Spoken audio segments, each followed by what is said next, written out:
Welcome to Book Club for Movies, everybody. It's January 17th. I'm Ryan Miller, and, you know, it's like love. I mean, I don't know. Matt Amberg! That's a good... I'm your Julie Delphi. Whoa, why am I Ethan Hawke? I mean, thank you. Because you obviously are the good-looking... You're the face of this. Okay, well, maybe we'll decide by the end. I mean, Julie Delpy, good-looking, but Ethan Hawke, that's a handsome... Yeah, what did you just say? He's a handsome gentleman. This is Book Club for Movies, wherein we watch one movie every week, and hopefully you do too, and we talk about it. This week, it's Before Sunrise, and it's going to happen before... Sunset? I'm done talking about the Matt. Do you have a synopsis for us, Matt? I sure do. It's been a while. Get back into the groove here. Come on. We're gonna groove it. We're gonna groove it and prove it. Here we go. Before Sunrise, going to come at you an hour and 41 minutes. Written by Richard Linklater and Kim Kieran. Directed by Richard Linklater. Starring Julie Delpy and Ethan Hawke. Here is your book club for movies. Synopsis for Before Sunrise. A chance meeting on a train headed to Vienna. Two strangers find a bond and decide to spend one evening. Did you say bond or bomb? Either way. I'm sorry, I couldn't even. No, it's fine. I biffed it up. I've been anticipating the voice during this synopsis. I mean, all right.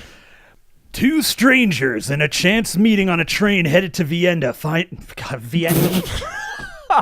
Two strangers in a chance meeting on a train headed to Vienna find a bond and decide to spend one evening in the city knowing they may never see each other again.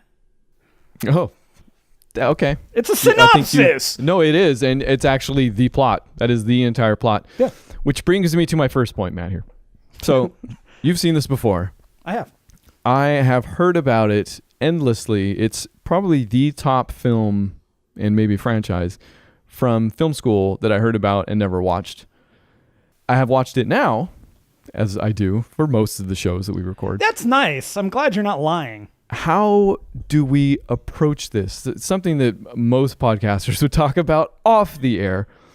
Essentially, how do we talk about a whole lot of talking?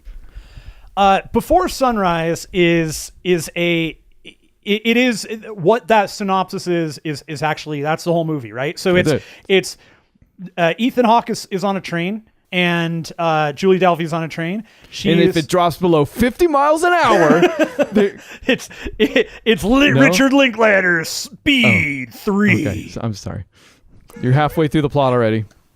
So Julie Delpy moves, changes seats. They kind of share a glance, and they both kind of. Ethan Hawke makes it clear he doesn't speak German, which she was sitting next to a German couple that were arguing, and he asks her what they were like, why they were arguing, what's going on, and she, and that just kind of starts. That's it, and they end up going to the bar car or the lounge car. They start talking and chatting and lounging, as it were. Sure. And Julie Delpy, he finds out Julie Delpy is just on her way back from visiting her grandmother, I think, or her mother. She's going back to Paris, where she lives. Yeah, I mean, none of it matters. No, really. she's going home, which is why she's on the train. He's been touring around Europe because he wanted to. He was trying to get away from. He was supposed to meet a girlfriend that didn't end up working out. So he left, and he was riding a train for 2 weeks, just going to random places. His last destination is Vienna. That's where his flight is leaving from, and he convinces her to go with him. So not on the plane. He convinces her to get off the train and spend one night in Vienna with him just to hang out because they were having a good conversation. They were having fun. And they both think that there's some kind of connection. They both, whether it's romantic or friendship, there's something there. They're willing to find out. Yeah. And so the rest of the film, and that's the first 10 minutes. That's it. And easy. The rest of the movie is them talking about their lives and things around them and who they are and what relationships mean and what love is. And it's incredibly dialogue heavy. And it's that. The rest of the movie is them walking around Vienna, going to various places and talking. And I think this is a movie that is, number one, I think it's just very sweet. It's a very sweet film. I think there's a lot of heart in this movie. And it's a sweet relationship. It's a sweet relationship, and it's so well put together over the course of the movie, because it never gets to the point where, at least for me, it never gets to the point where you feel like, oh, they know each other now. They're right there, that the relationship is going to happen. They're going to get married. You don't get that. They very much are still different people. They don't know each other, but they're learning, and they know that their connection is growing as they're there, and there's something. But it's never this is not a movie where from the beginning to the end, at the end, they're together and they go live happily ever after. It's not exactly at all how it ends. And honestly, it's one of the things I love most about it. This is the complete opposite of any other romance you're thinking from probably any other movie, aside from, I'm sure, a ton of European movies, actually. But if you think about a typical, especially American romance film or something like that, like it's all, or at the very least, how romance or relationships often appear in other films, it's very like it's complete story, right? They're like, oh, this happens that tears them apart, and they've got to find a way to get back together, and then this happens, and the common phrase you hear all the time is boy meets girl, boy loses girl, boy gets girl back. Like that essentially doesn't exist here. Like, and doesn't exist in real life, right? This movie is the complete opposite of that. This is people. It's two people. It's a relationship. Like, it's very pointed, and it's very poetic, and it's very beautiful, and it is sweet. But it maintains a realism that none of those other ones have. And when you see the rest of the movie, so the other two films were made about 10 years apart per, but it chronicles how that relationship kind of works out, and the next film, it doesn't. You know what? To spoil a lot of things, let's skip to the end of this just so we can kind of, because I think. I'm sorry. Okay, go. No. I'm sorry, because I didn't get to watch the second one, and to spoil not only how I feel about this film, but also maybe a little bit about how it ends, which will spoil this movie for sure. But I am so intensely interested now in this couple and in what these movies are saying that, honestly, don't spoil the other two movies for me. Sure. If you could do that in a way. No, absolutely. But what I was going to get to is that these three movies are very much and I don't think this isn't the ultimate part of it, but it is certainly a driving chunk. They are those points of relationships. It's here's your new relationship. And then the next one is, well, this is the relationship as it's grown, because people grow up. And then the third movie is further on. And they don't, the movies are not, they're all similar. They're all very dialogue heavy, but they deal with real things that, as they have aged, are things that you deal with as you age, and life changes. Which is what I'm super looking forward to, because that's what this movie does in a lot of ways, is that it's this weird, in fact, this is how I would approach it too, in that we talk about a whole lot of talking. The movie is completely presented in dialogue, in that they talk about so many varied things then. Mm-hmm.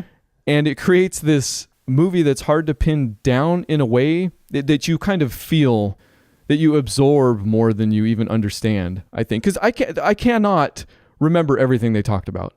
There's a lot, because that's like the beginning of a relationship. I mean, that's what you do. You talk about everything and anything, because that's you're feeling people out and keeping in mind, this is a day in the life. What the next day brings is not their concern. They are very focused on, we have this time. Let's just have fun and I guess that's part of what I say not to spoil too. Yeah, is because I don't know where the relationship stands. Like, this was made as a one-off, and I think could survive beautifully as a one-off. Oh, definitely. Because at the end, to spoil it, but I think it works back into what we're going to get into too. They go their separate ways, but they set a date to come back. So it's kind of like, will they keep the date, or will this all kind of fade away as life, actual life, or as Ethan Hawke puts it, once the sun does rise, real time takes over, So yeah, I'm super invested in how that's going to play out in the other films. But yeah, and the last thing I'll say about that is so this movie was written by Linklater and Kim Kieran. Is that how you pronounce her name? It's spelled Krizan. Oh, Kirzan. Sorry, I missed the Z. Kirzan. Curzon. The other movies though were written by Linklater, Ethan Hawke, and Julie Delpy, and the part of the reason I'm sorry to keep doing this, but you taught me this. I think it's Julie Delpy. Or am I reading that? Is there a Frenchness to that I'm getting wrong? No, I've always heard it Julie Delpy. So okay, all right. Hey, either way, please. Okay, Julie and Ethan. We'll just go with that. They had a little more input into the characters because they really, really inhabited these characters. And one of the things that I think an important part of this movie, what makes it work, and I think you touched on it without calling it out specifically, in terms of the dialogue does make you feel things. It does make you feel. It gets you. They're talking not at lightning speed. They're just having regular conversations about a lot of things, and it all works. Which and it for all a flows. movie is lightning speed in a way, you know. Sure. And it all flows together because the dialogue is some of the most realistic, natural conversational dialogue there is. And it's so interesting because much like The Big Lebowski, people ask Ethan Hawke all the time, how much was improv? And nothing was improv. That was all written down. You know, and you can correct me on this, as you always should. Our resident performance expert, you have a background in performance. I'm not trying to be a jerk. I just want people to know that this is not coming completely from nowhere, like the rest of the show. But kind of being a jerk about it. According to Julie Delpy, they rewrote the script largely. Yeah, but I think when people think that it's improvised in a way, they're maybe also not completely understanding how scripts are translated to screen, even by the actors a lot of the time. Oh yeah. Like there is a beautiful shot early on, and it's the first one that I started to realize that the movie was taking advantage of some very long takes, which to do, is Ethan Hawke, and I'm thinking of the shot where they've just got off the train and they board a bus not too long after, and they're taking it somewhere. I don't know, but it's a 6-minute scene. I think, knew that was the scene you were going to bring up too. Okay, well, it doesn't seem that long, but it is. To imagine that, like, you get used to it, but to imagine a camera not cutting for 6 whole minutes, it's insane. So yeah, is everything that Ethan Hawke says in that scene on the script word for word? Probably not. You know, like this is where that quote from the beginning of this show comes from. You know, it's like love. I mean, I don't know. Is every single one of those words in there, or is Ethan Hawke performing? Sure. You know, yeah, he's performing. Is he improving? No, probably not technically, right? Not in the sense that I think most people think of the word improv. Right. But they are owning those characters so much. Well, and what you're talking about is it's very, very, very, very, very, very, very, very, very, very, very rare for the literal script to screen to be 1-to-1. Like that doesn't really often happen ever. If you're not a Coen bro, right, it's probably not happening. And that's one of those few cases where it comes up all the time for Jeff Bridges, and he said it 1,000 times. I did not. He claims he did not ad-lib anything that was written, and he goes out of his way to point out that where he had the F-bomb or he had the word man, he had to get it in the right spot because it just matters to that character. Right. Jesse is a character that isn't the dude. You know, like this is not meant to be a movie like a Coen Brothers movie. This is meant to be a snapshot, a day in the life of two people that are as close to realistic as you can get. And what they end up doing, which is what great actors will do, is they will read the script. They'll understand. They'll memorize that script to the best of their ability. But in so many moments, when you're in that moment, you're talking to somebody, and this is something that, again, I've mentioned this in the past. If you want to see a good actor, you want to watch a really good actor, look for the actors who are intently listening to the other person and not just waiting to give a line. Yeah, I think it was on for the Orient Express show, which in not reference to the movie we did the show on, but the 1974 with Ingrid Bergman, and that scene. I think we got into this discussion. So yeah, go check that one out too. Yeah, for sure. That's what so great actors will do that, and that sequence is such a wonderful example of that, because both Jesse and Celine doing what real people do, they're listening, but they're paying attention to kind of what's going on around them, but they're engaged with each other. And when you are sitting in those positions with somebody and you are looking at them and you're intently listening to them, it's not that you're sitting there thinking about the lines. You know what's coming. You kind of just know. It's not a matter of sitting there and going, okay, what do I say after she talks? Right. And especially with film or TV, 10 times easier to deal with that, because they can say cut and you can reset and go, okay, got it. Right. But you're not sitting there like going over that stuff. What you're going over is, if you know the words, you know what you're supposed to say. You're listening to the other person, because what you don't know is how they're going to say it, what their inflection is going to be. Where are they going to look? Are they going to touch you? Are they going to sit back? What is their reaction to what they're going to say?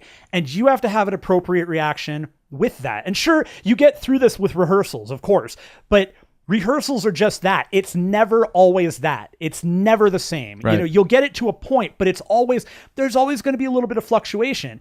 And you don't know that the day you did rehearsal, maybe Ethan Hawke and Julie Delpy didn't know each other very well. So it was a little more of a, okay, we're going to do this and we're going to get used to it. And we're comfortable with each other, but we're not where we are when we make that movie. Actually, that's a good point. I wonder how well they did know each other, because this movie itself, which is the very definition of a movie that unfolds, if you've ever heard that term before, like this is it. Because yes, what you say about performances, luckily, thank goodness, is in this movie.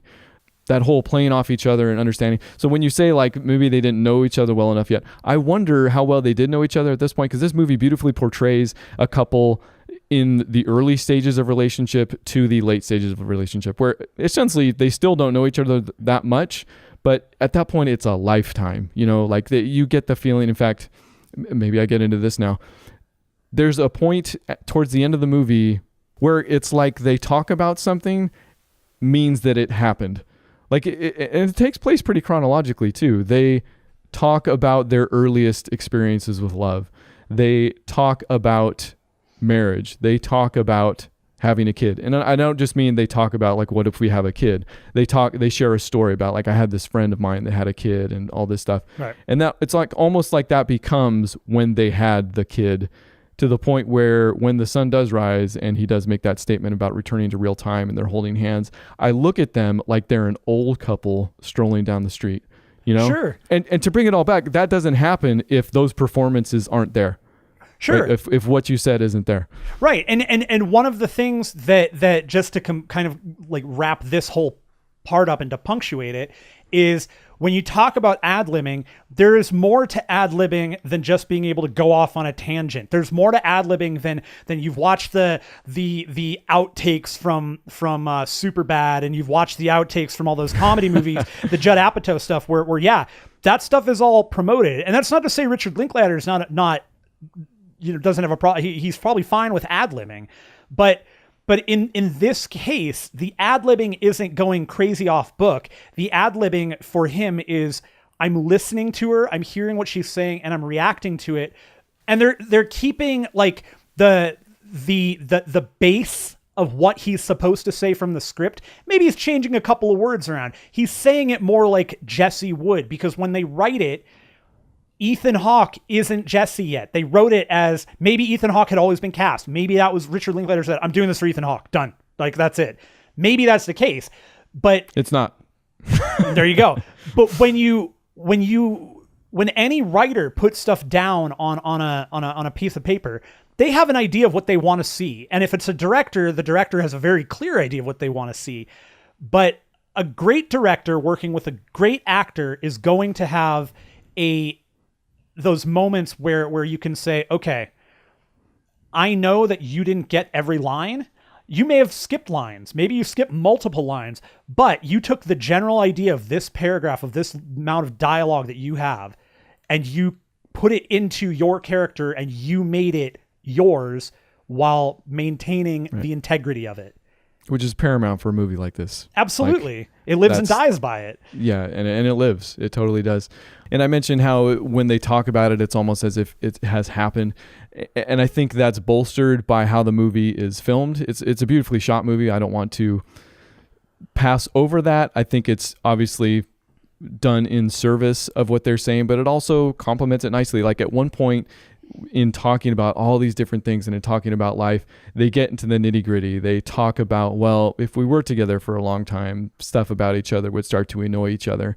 And then they start talking about exes, and in the process come to a bar and they're downstairs, playing pool, and it gets darker, and it's that type of environment. So they're not playing pool, they're playing pinball.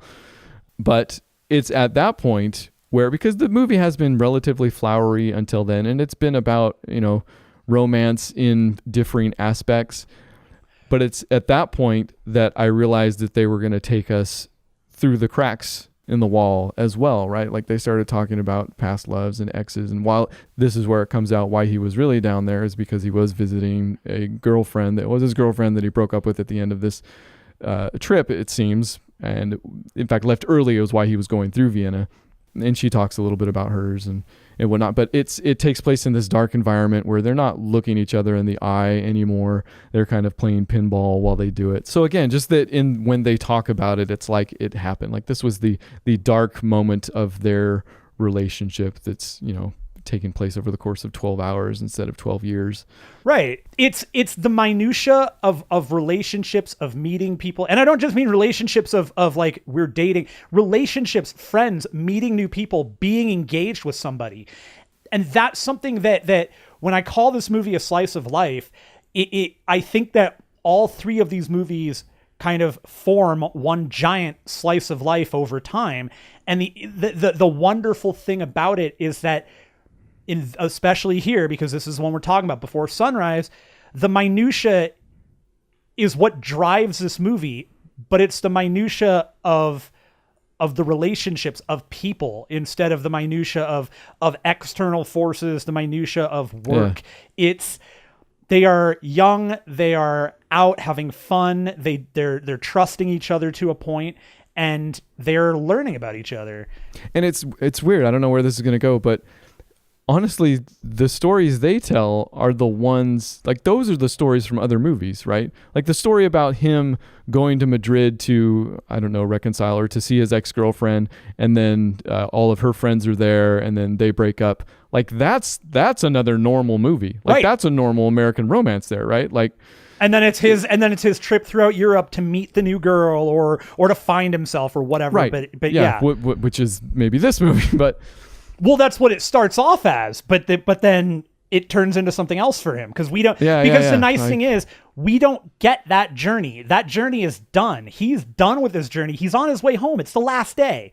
It's all about the minutia. So you're I think you're right in the sense that journey probably happened for him, and this is the culmination of it. And I guess what you say about that being the connection, because this is followed up. This scene in the bar is followed up. I don't think it's too long after, with a moment that is for sure completely word for word on the script, but she says, quote, "If there's any kind of magic in this world, it must be in the attempt of understanding someone, sharing something."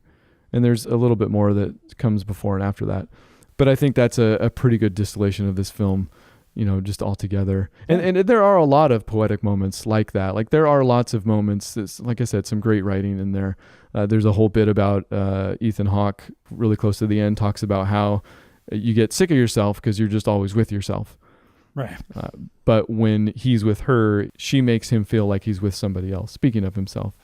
And there's one more part at the end, actually, I can't not mention, especially since we've already talked about how, I said that I can't remember everything they talk about. Mm-hmm. There's this just really quick montage, it might even be less than a minute, where it's just these still shots of the places where they had things happen. It might have been the places where the scenes occurred even. And it's just one after another, just one. And I'm like, oh yeah, that happened there. And oh yeah, that happened there. And it has the effect of tying a bow on things, but also translating a lot of it in a way. I don't know. Cause I couldn't remember word for word or even just a synopsis of that moment at that place. but he shows me the place and I'm like, oh yeah, that, oh yeah, that. Kind of like you would do in real life, kind of like I do when I think about the places I've been with my wife. I don't remember what we talked about right there. Right. I remember we went there. We were there. Because because 99.9% of the times what you talked about doesn't matter. It was you had an experience together and it happened there. And that's like, I think those the still photographs that they never took one picture in their lives. Brilliant. They never took a picture at any point during that, but they all have they will have the mental memory of I was in Vienna, I went to these places, and she was with me, he was with me, we were together. Yeah. Can't wait to see what the other movies are. I will absolutely 100% be watching Before Sunset this week. That's awesome. So. I am. I'll probably watch it again. I haven't seen it and I didn't watch the rest of the trilogy. So. Okay, cool. Because Before Sunrise gets an easy 5,000 stars out of 4,200. That's an 800 star surplus. So it's a big deal. We'll see what Before Sunset can do. It's got a challenge. It's got Before Sunset has a lot to live up to. It always did. And it's true. Yeah. I am very curious where you fall on that one. Because I know how this trilogy plays out for me. And I know the parts that really hit me, and I know the parts that didn't quite hit me. And I don't mean they don't hit in the movie. I mean, they were things that for me, I was like, yeah, they work for the characters. That doesn't quite, it's not what I had hoped. And maybe that's a great hallmark is going, I really want these characters to go this direction. And then they don't. I think what you're touching on is something that Linkletter has mentioned when he says and I don't care, I'm going to keep talking about the movie after the stars. He said the movie's a litmus test, right? Because at the end they part ways, and basically if the easy answer is if you're a romantic, you think, of course, they keep the appointment and they come back and see each other. And if you're, I guess, whatever the opposite of a romantic is, a pessimist or a cynic, you think, oh no, that was just a thing, and they're not. So there's no answer. And when you say, if it lands for you, I think that's because these movies are made to be a little bit of something, to be colored by our experiences, by our own persons. Yeah, right? I agree. So yeah, I guess we'll see where it lands with both of us by next week. Podcast at bookclubformovies.com if you want to talk about it, watch any of those movies. But Before Sunset's not going to be the main movie for next week. That movie will be the hotly requested, the intensely debated. No, not yet. What are you talking about? I don't know. It's we're gonna do The Endless.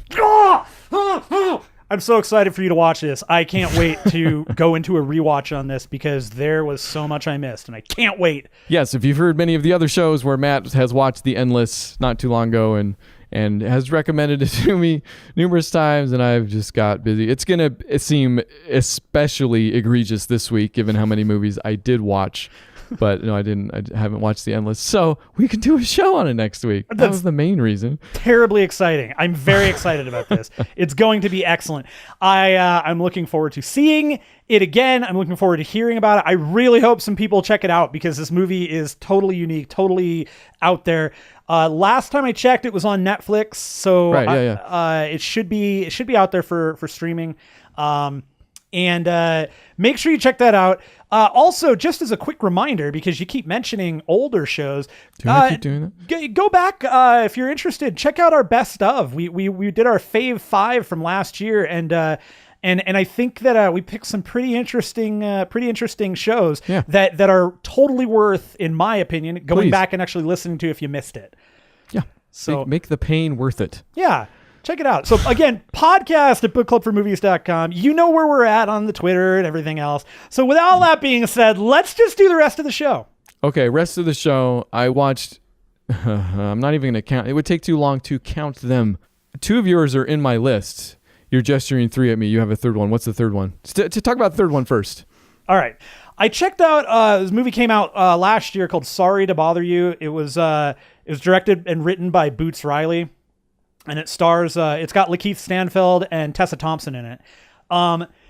I had wanted to see this movie from the minute I saw the trailer for it. Heard a ton about it. And the trailers were very odd because it didn't give you an idea of what this movie was at all.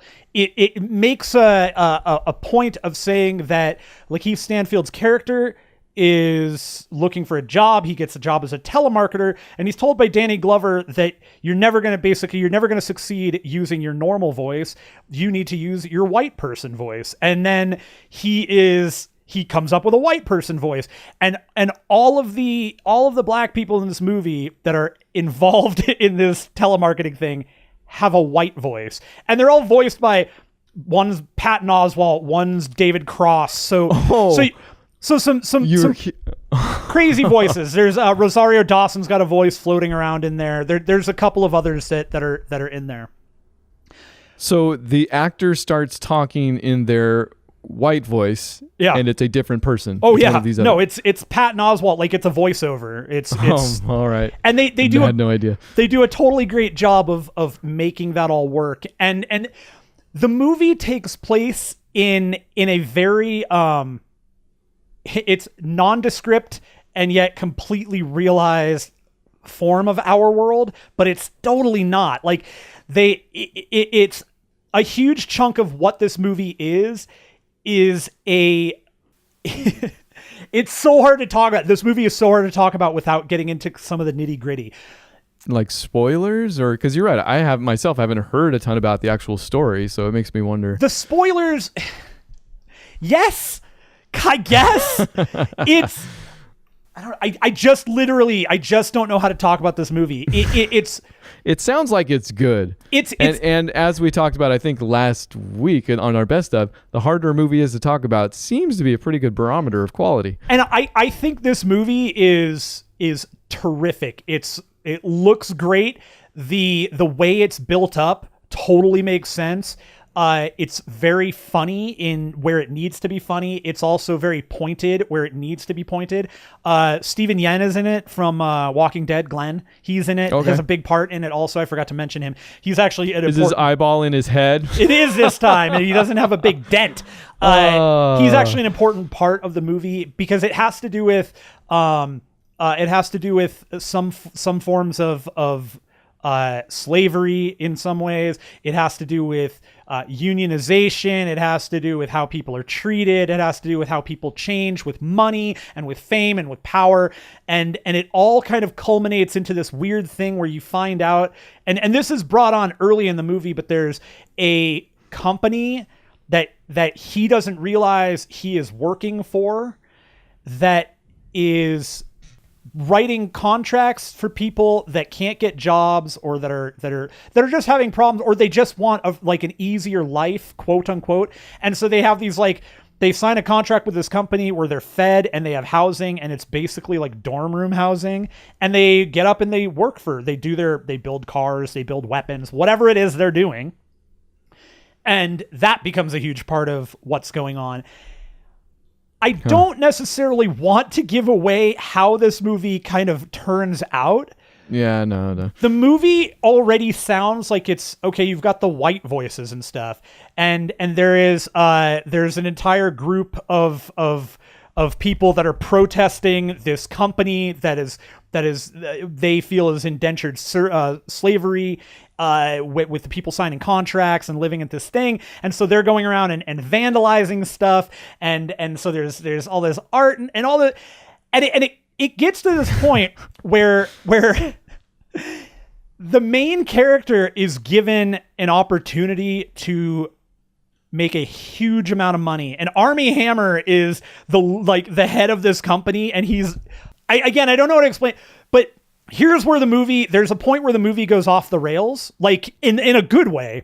Right. And this is all I will say is that this movie, I already said it kind of exists in this weird, it's a weird parallel to our world, except in this world, Armie Hammer's company figured out a way to create equisapiens out of humans. So they turn into horses. Because if they can turn all the workers at the place, the factory, whatever, into horses, the horses can work longer and harder. Well, he's the Lone Ranger. Like, well, he's trying to find Silver. Right. That's fantastic. The movie itself is terrific. I love it.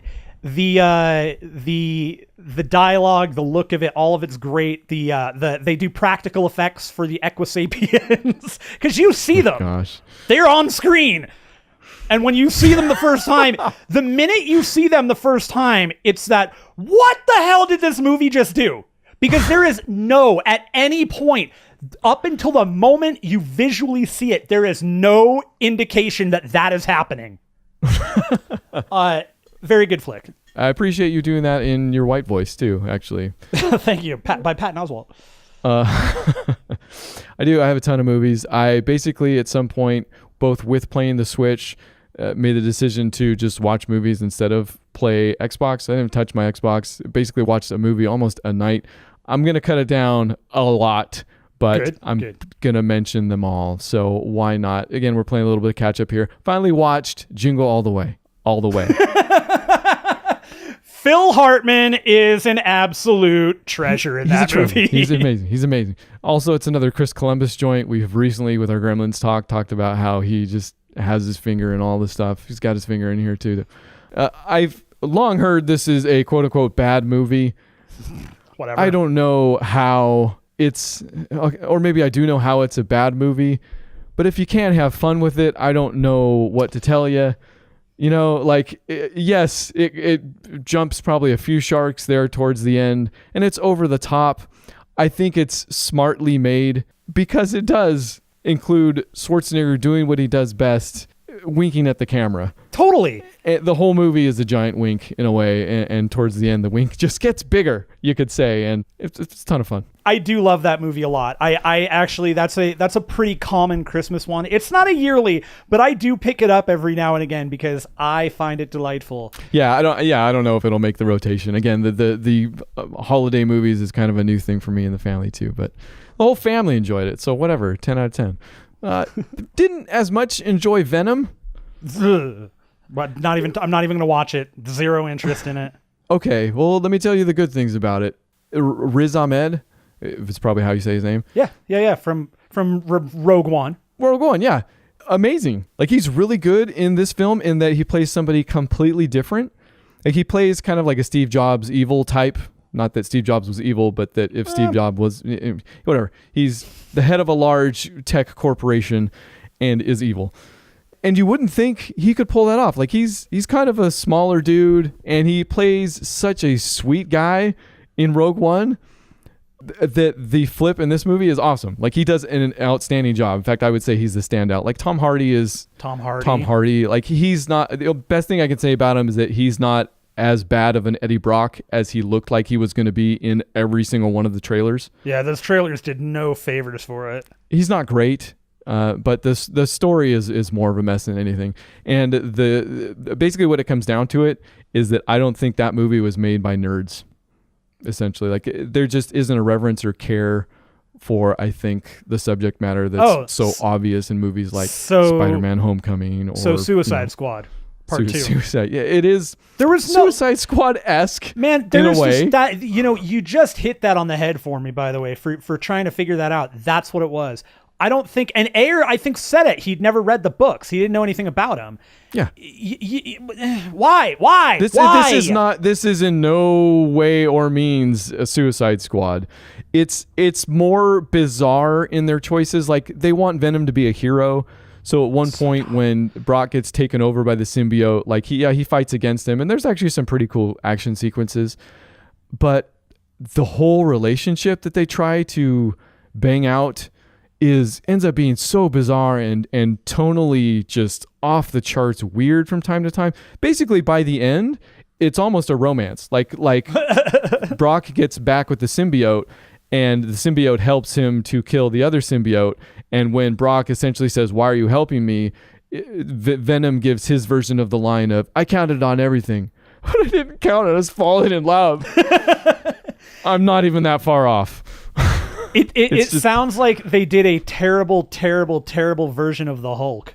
In a way. Like between how Banner interacts with Hulk and then you've got Eddie Brock dealing with the symbiote. I mean, I know there are Venom comics where this happens, and there's lots of brevity that comes into that relationship, especially as they try to heroize or whatever, however you want to say that, about Venom, because people like him, so they want to make him more than just the murderer, right? Yeah, like he is eating people's heads in this movie, and there are jokes about that, but it moves so quickly to that, to like, you know, Brock telling the symbiote, okay, we can do this, and you can eat one head, but that's it, you know, type thing. Like, I ended up laughing in spite of it, but it was so weird. It wasn't good. The superhero movie I do want to talk about that we did both see, that I don't even know if you knew I saw it up until now, is that I did see Aquaman. I did not know you saw that until I did. I saw it. Yeah. Okay. I saw it in the theater, so I couldn't take a lot of notes, but I feel like you had words. 1 billion, you mean? Directed by? Yeah, it's hit the 1 billion mark. It's made more money now than The Dark Knight. What? Is that the thing now? It's not better than The Dark Knight. It broke all of the DC records, including financially The Dark Knight worldwide, I think. You might think it's better than The Dark Knight. I don't necessarily think it does, but I think it deserves to break all of DC's records. I'll say that. I think that I think it's an apples and oranges. You can't compare. You cannot compare any of these, and it sucks that anybody would bother saying, "Well, Batman when Christopher Nolan is a different Batman." Right. You're talking like, and I'll get this out of the way here. Christopher Nolan went for realism. Zack Snyder and the rest of those movies did not go for realism. No. And they smartfully did not. And we've talked about this. Yeah, they had to move in the opposite direction. Yeah. I liked Aquaman quite a bit, actually. Really? Yeah. I after walking out of that movie with Beth, I was ruminating on that movie for a bit, actually. And it seems like you were pretty hot on it, and then you've maybe cooled a little bit. The more I thought about that movie, I was like, oh, Ryan's not going to like this one, I don't think. Because we saw Justice League, and you and I walked out of it going, that wasn't, I liked it just fine. Yeah, no. That's a fun. I mean, I'm starting to doubt us, because I walked out of Batman. I feel like we both walked out of Batman versus Superman, kind of just being like, better than better. I like all of the movies that have come out in this era of DC. I know I'm in the minority, and by the way, do you hear me claiming that they're the most amazing movies? No. But I've said this, and I've put this disclaimer out there 1,000 times. I'll do it again. I like seeing heroes that I like on screen. Doesn't take much in a way. No, and the thing is, like, it's an Elseworlds. It's not like, and I just never understand people getting worked up about this stuff. It's Elseworlds. But no, I genuinely enjoyed Aquaman way, way more than I had hoped I would, which I think is cool. Yeah, I can see why they chose Amber Heard. Like, they needed a strong character there, and I think she played a strong character well there, but she is the weak point of the film. She is the weak point of the movie by far. Yeah, so. And what's crazy to me about that is she is so stiff throughout that movie. Nobody else is. Everybody else is like, and here's the thing. Opposite Momoa, nobody is. Like, that dude. Well, he's just, that guy's just brings a familiarity and my man to the role that, you know. He's a walking chill pill. But everybody else, like they're like, yeah, man, I'm floating with the water. And Amber Heard's like standing straight up in the water. You know, like, I don't mean that literally. It's a metaphor. But yeah. But that, yeah, she was the weakest part of the movie for me. Yeah, everything else though, yeah, super. I mean, it's almost 3 different movies in a way. Like, there's a lot going on. They take a break in the middle where they play Indiana Jones for a little bit, but really weird but fun. I end up liking how much they dove into the lore too, like with the different kingdoms and even Ocean Master and all that stuff. Which, yeah, that's got to be a relic of the Silver Age or something like that. Nope. But no. Oh no, Ocean Master's still around. I know he is, but that the naming of him must be something that got done a long time ago. Oh yeah. Okay. But no, yeah, super enjoyable. Ocean Man. Yep. Aquaman was a good movie. We did it during the holiday also catch, and this is where a lot of this is happening, is during the holidays. We caught Die Hard on TV, so that was good. But not even the thing I want to talk about. It sent me on a John McTiernan kick. So what a weird director. For so many reasons, it seems that I'm not even completely up to date on. Because you must have watched the Last Kiss Goodnight. Let's say I watched a movie that predates. Oh, it's Predator. Yeah, I was going to say Predator is the other one you're of course going to watch. But also not the one I would talk about during this run. Predator's awesome. Obviously, it's kind of a pure action movie in that the first half has very little to do with the last half. It's just kind of right. It's just pure. I watched Die Hard with a Vengeance, which is just kind of a really great juggling act in a way. I actually really like that one. It's good. I really like. It's been a while since I've seen Die Hard 2, so I don't really know. And McTiernan didn't do that as part of the reason I skipped it. But Vengeance, plenty great. The movie that is, I mean, I guess Die Hard's probably it, but the movie that if Die Hard didn't exist, I would go to McTiernan for. I would go on a McTiernan trip for Last Action Hero. Dude, I love Last Action Hero. I don't care who knows it. That movie is freaking hilarious. It's hilarious. It's great.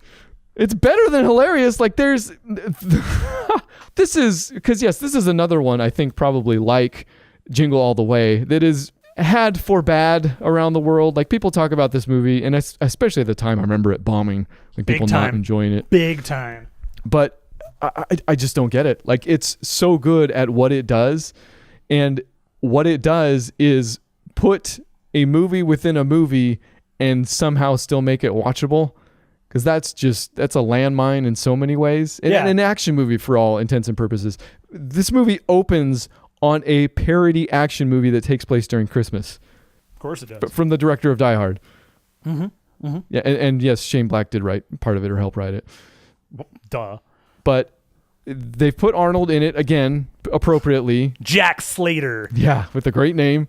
And Arnold, again, knows how to wink at the camera, and he does the whole thing, and it's just so good. I love it when they get to the police station, and for those of you who don't know, a kid gets sucked into a Arnold Schwarzenegger movie, and they go to the police station in the movie, and it's just every single partnership you can imagine. Like there's a cartoon in there. There's a priest, a rabbi in there, and everybody's get partnered up, and you get the feeling they're going on their own separate movies and stuff like that. It's just the fact that it's such a wild and crazy. And the thing is, like one of the things that I always found very charming about that movie is the fact that they do such a great job of letting Danny, who's the little boy, point out every movie trope before it comes up. So it's coming, and that punctuates it in the funniest of ways. But then also, I think the movie does a really good job of keeping up with living in its own world.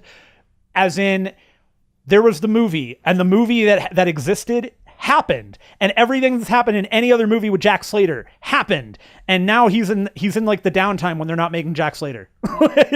it's ridiculous. Well, and that's also when the movie starts to become something truly amazing and kind of backs away, like it doesn't follow through on it. But in that off time, Jack Slater starts talking about, that's not my wife calling on the phone. I just pay somebody to call. He's like, you think my wife's dumb enough to talk to a tape recorder? Starts to break down some of those tropes, but they're still in the Jack Slater movie. So at that point, I'm like, whoa, what is happening? Like there's so much you could go into right then, and then it kind of backs away from it. So, which might be on purpose also, but yeah, I'm not joking, man. There is so much to pull apart with that movie. We could do a show on Last Action Hero. I think I've probably already shot it with a lot of this, but it becomes also this juggling act where you're dealing with the real world, and there's a plot with the kid there who gets sucked into the movie, and then you're dealing with the Jack Slater plot of that movie, which largely becomes the actual movie that you're watching plot. Mm-hmm. And then they come together, right? When they leave that movie and have to deal with the bad guy that also escaped, who there's going to be a Tommy Noonan recurrence here in not too long, who plays the Ripper. Love Tom Noonan. You recognize him in a heartbeat. You would. But yeah, that movie does so much. I was blown away. Like I remembered liking it, and I remembered not knowing why people didn't like it back in the day when I first saw it. Right. But it's 10 times better than that even. Nothing in that movie makes me laugh as much as when they're driving maybe through Malibu or something, and the kid is trying to explain to him that this is all a movie, and you got to find the bad guy, and he lives right there. That's his house. It's what I saw. And then they go knock on the door. By the way, that guy Tywin Lannister from Game of Thrones, right, answers the door, and Schwarzenegger's the first thing out of his mouth is, "Excuse me, sir, are you a henchman?" Right. And the response is, "No, I'm sorry. I only go as far as lackey." There's so many good moments too. There's the moment where he tries to play chicken. Danny tries to play chicken, and the moment he realizes it's not going to work is the moment when he realizes he's a comedy sidekick. Yeah. Because they also get partnered up in the police station, which is the great. Like they perfectly justified it. Like cops are leaving with rabbis and all this stuff, and they go talk to the sergeant, who's the actor from Batteries Not Included, and he's like, he partners them up. Like he makes them. So yep. It's fantastic. Doesn't matter. Danny's a kid, doesn't have a badge. They come out of the movie, and Schwarzenegger meets. Oh no! Jack Slater meets Schwarzenegger and starts yelling at him. He's like, "I don't want to know you. You've brought me nothing but pain," and then walks away. I'm like, there's so much. It's a great movie. It's fun. Yeah. I also did watch Spider-Man Into the Spider-Verse. You did too. I saw that. It's a good movie. That was a very good movie. It's an amazing movie. I'm gonna throw this out there. You throw it back to me if you disagree. Okay. And then this is gonna be a tough one. Best Spider-Man movie yet. Yes, I agree. It's a tough one. I don't know. You can't help but put it up against Homecoming, which I would say is. I like Homecoming a lot, but man, this one. This does a lot of things that Homecoming even doesn't do. It sells, and I think the biggest thing it does is it sells to me Miles Morales. I always love the idea of that, but in this film, by the end, you're like, yeah, man, like Peter Parker, love Peter Parker. He makes no sense for Spider-Man. You know, type thing. The character of Miles Morales in this is like, yeah, like that's Spider-Man. That's your friendly neighborhood Spider-Man. But apart from that, just it looks as gorgeous as you think. It looks a bit more gorgeous than you think it looks. There are some chunks in there that I did not see in the trailers, like how they add the animation to them, that are not in the trailers that were jarringly amazing. Like that showed up and I went, whoa, that's an animation change and it looks cool. Yeah, we're talking about different mediums here. Like Peter Porker is straight up animated, which he is differently. And don't get John Mulaney. Also, yeah, every one of the external Spider-Men that show up, excellent, lots of fun. They all fit. They all stuck with who they were, and Nick Cage is the best, so we just go with that. Noir Spider-Man, yeah. Noir Spider-Man, who was my favorite by far. So good, man. All the characters are good. That story is so good. That I don't know if it's the last line, but that near last line, anyone can wear the mask. You can wear the mask. Yep. It's so freaking good. It's a perfect. That line is I think a perfect encapsulation of what Stan Lee always wanted to say. Right? Yeah. Like, that's it. And he said it, he said it millions of times that Peter Parker was everybody. He could have been anybody. It could have been you. And all of these people, it's what makes Spider-Man great in this movie and it's what makes Miles Morales great is that being Spider-Man is not wearing the mask. Being a hero isn't the mask. It's doing the right thing because you think it's the right thing to do. Yeah, and even that's selling it short. Like, oh, by far, yeah. The way that's actually communicated, how that's just subtextually and otherwise in the film. It's so tight. It's so well put together. And the other thing I'll just want to punctuate that with for myself. The relationship that Miles gets with Peter, along with how, even though the others, Peter Porker and Noir Spider-Man they're not as much in the movie, right? But the way Miles, Peter, and Gwen come together is fantastic. Yeah. Like Peter is fantastic because while he knows how to be Spider-Man, he also doesn't know how to continue to be Spider-Man. Like there's something, and he learns. It's dumb in that sense, but it's the I've learned from watching you now. The younger taught the teacher. The teacher has become the student. Yes. It's really good. I will support a sequel to that. Oh yeah, well I'd imagine that'll happen too. I got that thing won Oscars or something, didn't it? Golden Globes. Golden Globes, yeah, I think so. We'll win some Oscars. The stinger on that was real fun too. By the way. In fact, yeah, I was gonna ask, did you stick around for it? Yeah. Hearty laugh at that stinger. I had a good time with it. Yeah. Okay. I've actually got to start using one sentence to describe these movies to get through the rest. The next movie I watched, I'll say, hey, the moon landing was faked, and it's pretty good. Yeah, it's called First Man. It's good, and it's from the guy who made Whiplash and La La Land, and isn't as good as either of those, I would say, but also is kind of a different thing. It looks gorgeous. Like in a lot of moments, they've tried to recreate, and by using 60 millimeter and 35 millimeter film, recreate the look of the 60s. Mm-hmm. And it freaking lands great. Like it's a gorgeous movie. It's very sparsely scored until they get to space, and at which point, Chazelle and probably anybody, rightfully so, can't resist doing the whole 2001 space opera. Sure. Classical music dance. Right. Up there. So it's good. But you want to talk about this next movie even more. I watched Upgrade. Ooh. That was a good one. I like that movie a lot. Lee Wannell, man. That guy. Is that the main dude? I don't even know his name. Co-creator. No, he's not the main dude. He's the guy who directed and wrote it. Co-creator of Saw with none other than James Wan. Oh, that's James Wan. I've heard that name before. Yeah. I feel like in this show. James Wan Billion. I feel like I need to start a website, filmtruthers.com, wherein I find out who lied to me about Upgrade. I thought it was kind of a cheesy, low budget, but all right movie. That just totally went different direction, didn't it? No. That's the lie. I thought that was the thing I had kept hearing. No, that's what I'm saying. That's a legitimately good freaking movie. Yeah, it went different direction from that. Yeah. Forget anybody that's like, it's good for what it is. It's good, period, man. It's a cool movie. It's good sci-fi. I guess it's got horror elements to it. It's probably just the gore. It's just a couple gore shots. It's really it's more sci-fi action than I would. Yeah, prefer, I guess it's horror in the darkness of it, but it doesn't even. It's horror in the same way to me that The Thing is horror. Because they're both more sci-fi than horror to me. Okay, yeah. It's definitely not horror in the same way. Right. No, but I think they're both sci-fi in the similar way. It's just the story is super tight, and it goes places after you thinking it's predictable that aren't predictable still. Yep. It's a really just a plain good movie. Super good.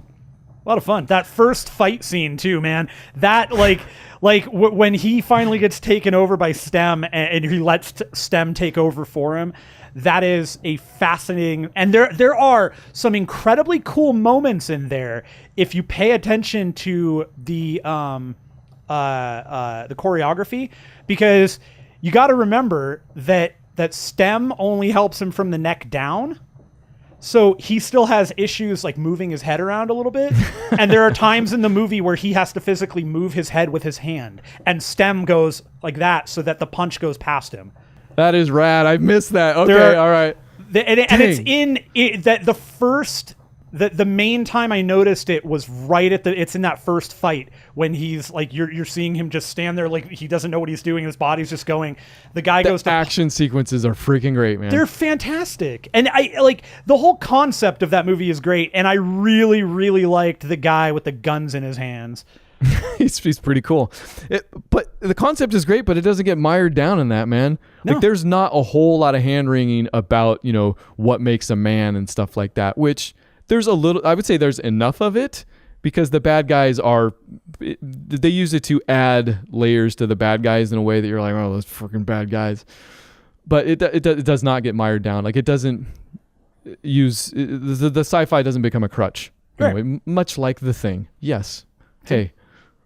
They're basically the same movie. It's a good movie.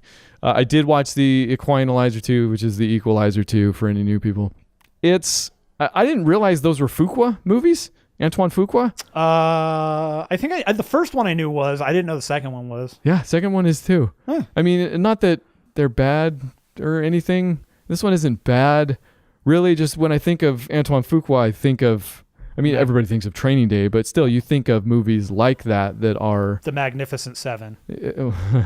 That is maybe more I guess more indicative of where he's at nowadays. But also, I think that's more of a Fuqua. Like, I can see some DNA there. The Equalizer 2 is just a little disjointed, and I think it could have been doing something with that. It's still very well directed. Like, Fuqua brings that probably effortlessly in a lot of ways. Mm-hmm. But it devolves into a really bad ending, unfortunately. So, yeah. Is the beginning of the movie okay? The rest of the movie not so much. I would say that's an unequalized movie. It's a very unequal movie. It's at the beginning vignettes. Like, watch the beginning. It's got some cool vignettes. It's just not attached to anything, especially the main storyline they try to give it, which they got Melissa Leo for. I mean, that was fun and cool, but didn't go anywhere. Yeah, I don't know. Equalizer. I also watched Crazy Rich Asians at the behest of my wife. Okay. Have you heard of this film? Oh, yeah. Absolutely. Okay. That movie made a ton of money last year. It should have. Like, for a movie that is largely about a wedding and a romance, it has a very kind of precious start to it. Like, it's all very friendly, and it's all more about steeping yourself in the culture and these wacky characters and stuff like that. It's fun enough, and one of the characters is played by Michelle Yeoh, so I don't kind of care about the rest in a way. Sure. She's fantastic in this thing. And I would even say there's hints at Hong Kong cinema in there. Like, maybe it's just my recent Jackie Chan kick, but I did get a lot of that in a lot of what went on. So nice. That was cool.